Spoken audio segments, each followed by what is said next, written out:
شیخ علامہ دلشاد مہدوی صاحب، ایک واقعہ یقیناً خطۂ عرب کے اوپر پیش آیا، جو ان کی سال کی پہچان بھی بن گیا۔ ابرہہ کا وہ واقعہ کہ جس میں وہ خانہ کعبہ، خانہ خدا کی طرف چڑھائی کرتا ہے اور بما لشکر کرتا ہے، ہاتھیوں کا وہ لشکر جسے سورہ فیل میں یاد بھی کیا گیا ہے، الم تر کیف فعل ربک باصحاب الفیل۔ میں اس واقعے کی طرف متوجہ ہوں اور میں جاننا چاہتا ہوں کہ اس میں خاندان نبوت کا کیا کردار تھا، اس میں والدین جناب مصطفیٰ کریم کا کیا کردار تھا، دادا پردادا کس نظریے سے خانہ خدا میں موجود تھے، اور اس وقت اسلام واقعی موجود تھا یا کون سا دین تھا، کیا اسے دین ابراہیم کہا جائے، وہ کس کنڈیشن میں موجود تھا، اس پہ ذرا روشنی ڈال دیجیے گا دلشاد مہدوی صاحب۔ بہت ہی عمدہ اور بہت ہی ایک خوبصورت سوال آپ نے اٹھایا ہے کہ جب پروردگار عالم نے سورہ فیل کے ذریعے ابرہہ کے لشکر کے متعلق بتایا کہ تم دیکھ رہے ہو کہ یہ فیل والے جو ہے وہ اللہ کے گھر پر حملہ کرنے کے لیے آ رہے ہیں، تو اس وقت جناب عبد المطلب کا کردار اور خاندان نبوت کا کردار کسی سے ڈھکا چھپا نہیں ہے۔ ان کا کردار اور ان کے دین کے متعلق جو ہمارے علماء کرام کا نظریہ اور علماء کرام کا جو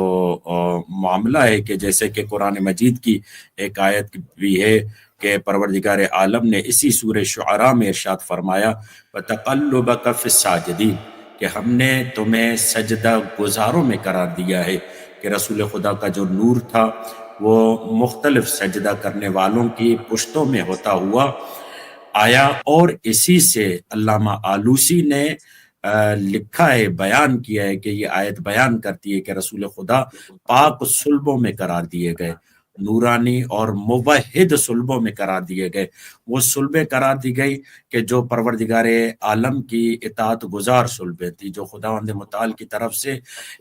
عبادت کرنے والی صلبیں تھی۔ یہ وہ دین ابراہیمی پر تھے، جو آپ کا سوال ہے کہ کس دین پر تھے، وہ دین ابراہیمی پر تھے کہ جس کے لیے ہمارے ہاں علماء کرام اور روایات موجود ہیں کہ چونکہ رسول خدا صلی اللہ علیہ وآلہ وسلم کا ابھی اعلان نبوت نہیں ہوا اور یہ فترت کا زمانہ تھا، فترت کے زمانے میں جو گزشتہ نبی کا جو دین ہوتا ہے، جو شریعت ہوتی ہے، اسی کے مطابق وہ سلسلہ چل رہا ہوتا ہے، کیونکہ لوگ مشرک ہو گئے تھے، کیونکہ لوگ بت پرست ہو گئے تھے۔ مگر الحمدللہ جو خاندان بنو ہاشم تھا، جو رسول خدا کے آباء و اجداد تھے، وہ موحد تھے، خدا کی پیروی کرنے والے تھے۔ یہی وجہ ہے کہ جب حضرت عبد المطلب ابرہہ کے پاس جاتے ہیں اور وہ یہ سمجھتا ہے کہ شاید یہ مجھے یہ کہنے آیا ہے، کیونکہ وہ کلید بردار بھی ہیں خانہ کعبہ کے اور خانہ کعبہ کے معاملات سنبھالنے والے ہیں، تو شاید ابرہہ یہ کہہ رہا ہے کہ شاید یہ کہے گا کہ اللہ کے گھر پر نہیں کرو اور یہ جو معاملہ ہے یہ اس سے رفع دفع کرو۔ مگر حضرت عبد المطلب بجائے اس کے کہ وہ یہ بات کرتے، حضرت عبد المطلب نے یہ جملہ کہا کہ جو میرے اونٹ آپ کی طرف آئے ہیں یا جو آپ کے لوگ لے کر آئے ہیں آپ ان کو دے دیں۔ تو وہاں پر ابرہہ نے حیرت کی اور پوچھا کہ یہ تو میں سمجھ رہا تھا کہ یہ اللہ کے گھر کے متعلق اور یہ کعبے کے متعلق بات چیت کرے گا۔ تو وہاں پر حضرت عبد المطلب کا مشہور اور معروف جملہ ہے، وہ کہتے ہیں کہ میں جو ہوں ان ابل کا رب ہوں اور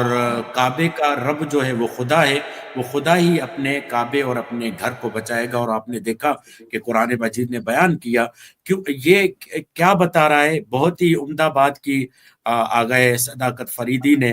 کہ اللہ نے ان نسلوں اور پشتوں میں پیمبر کو رکھا جو اسرار خدا ہے اور اسی کے ذریعے سے الوہیت پروردگار کا ثبوت ہونا تھا۔ گویا کہ یہ علم غیب کی طرف اور حضرت عبد المطلب کے غیبی نظر اور بصیرت کی طرف توجہ تھی کہ پروردگار عالم نے ابرہہ کے لیے خصوصی اہتمام کیا ہوا ہے، جو قرآن مجید میں آپ کے سامنے آیا، الم تر کیف فعل ربک باصحاب الفیل الم یجعل کیدہم فی تضلیل وارسل علیہم طیرا ابابیل ترمیہم بحجارۃ من سجیل فجعلہم کعصف معقول. گویا کہ جناب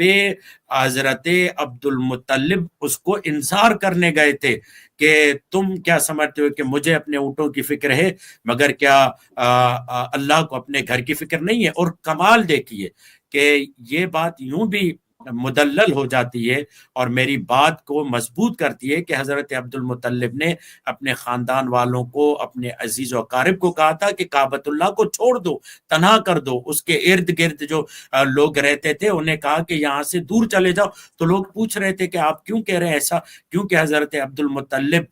ولی خدا تھے اور یہ نسلیں اولیاء الہی کا درجہ رکھتی تھی. انہیں معلوم تھا کہ ان ابرہہ والوں کے ساتھ کیا ہونا ہے، اسی لیے وہ کعبے کو اور وہ تمام معاملات کو جو ہے انہوں نے خالی کروا دیا تاکہ جو ہے اللہ کا عذاب ان پر آئے گا تو ہم اس کی لپیٹ میں نہ آئے.